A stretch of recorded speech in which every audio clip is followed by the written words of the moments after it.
If you've been following Japan-related news over the last decade, you'll know an interesting phenomenon is taking place there. A lot of young folks are just not getting into relationships. Anti-dating might be a little extreme in Japan, but it seems the single trend is becoming widespread all over the developed world. A recent Pew report states that in the US, the number of under 25s that have never been married is at its highest level since we started recording such statistics. It seems we are still kissing though, with the UK and US media citing reports that say at about the age of 15, more than 70% of teens have had their first kiss. Nonetheless, an American anthropologist study tells us that only 46% of cultures kiss romantically. How we do it is also different, and that's what we'll explore today in this episode of the Infographics show, How is Kissing Different Around the World? Don't forget to subscribe and click the bell button so that you can be part of our notification squad. Kissing can mean a number of things, such as an expression of faith when kissing a religious object, a greeting, or even an act of showing respect. Today we are going to focus more on the romantic and affectionate type of kissing. This type of kissing has been around for some time, with anthropologists claiming that it either evolved from kiss feeding, mothers passing food to babies with their mouths, and other academics stating that the act is entirely instinctual, meaning it's just what happens naturally when passions run high. Anthropologists have unearthed instances of romantic kissing in ancient Sumerian and Egyptian poetry, and historians agree that the Romans were quite fond of the act. Historians also agree that after the fall of the Roman Empire, kissing went out of fashion, only for literature to bring it back again. Who could forget the sweet lines of Romeo talking to Juliet in Shakespeare's Italy-based play, "My lips, two blushing pilgrims ready stand, to smooth that rough touch with a tender kiss." This brings us to what many Western cultures believe to be the ultimate romantic kiss, something we call the French kiss. Such a kiss is a step up from the peck,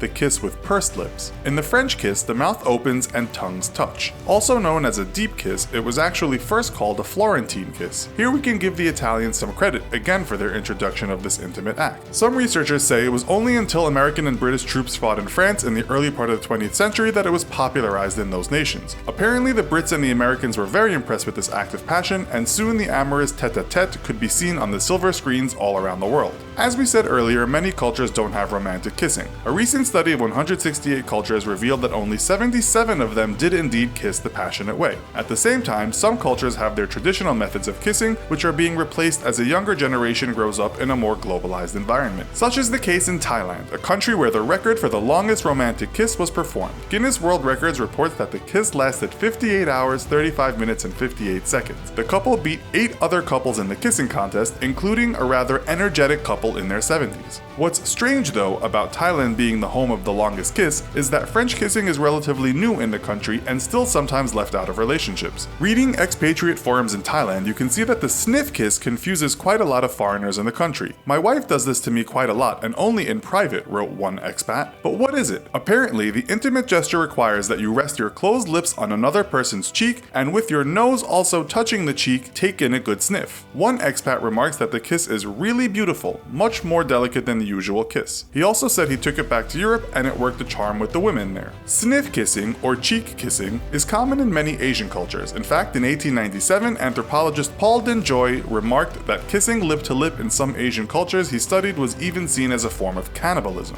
A form of kissing you've probably come across but perhaps not practiced in a relationship is what Western cultures call the Eskimo kiss. This is an Inuit traditional act of warmth in which two people lightly press their noses together. It was given the name Eskimo kiss after Arctic explorers noticed Inuit people rubbing their noses together. Such an expression of warmth though is also practiced in the New Zealand Maori culture as well as in parts of Bengal and Timor. It is thought to have developed in the Inuit culture since all your body is covered up to keep warm, the end of the nose is about the only place you can use to kiss. The similar Maori kiss is known as the hangi. This consists of not only touching noses but also foreheads. The hangi is traditionally practiced as a greeting and a sign of respect, but can also be very intimate when performed by people who are close. When you are doing the hangi, you are actually sharing your soul with another person. According to various media, one country that has an exceptional kissing culture is Brazil. One blogger calls the country's traditional deep kiss, the beijo, a full-on facial and salival assault. The writer describes it as a kind of intense French kiss in which more fluids are shared than usual. This could be an exaggeration though, but what most commentators of Brazilian culture agree on is that Brazil is a kissing culture. You might be expected to kiss when you greet in Brazil, although there seems to be a system. One blogger writes that in Rio de Janeiro, Janeiro, people kiss both cheeks, while in Sao Paulo, they kiss just one cheek.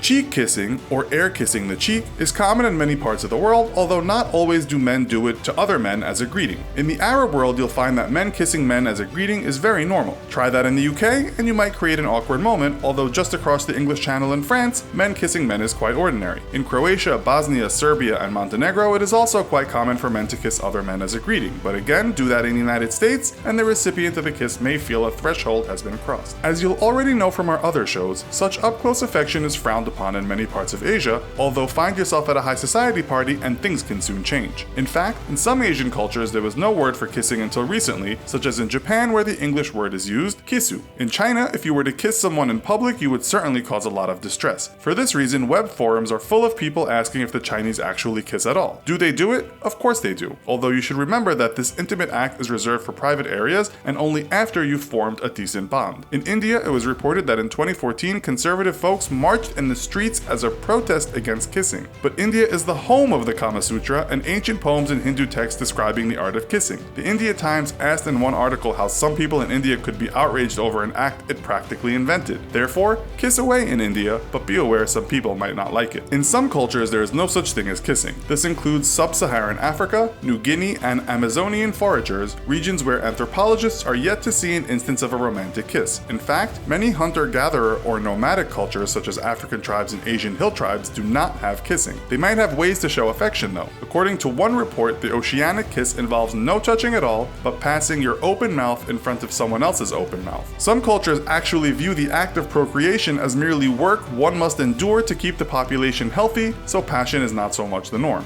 You just do the job at hand. So, what is the kissing culture like in your country? Are there ways to kiss that we haven't mentioned? Let us know in the comments. Also, be sure to check out our other video called Taboos Around the World. Thanks for watching, and as always, don't forget to like, share, and subscribe. See you next time!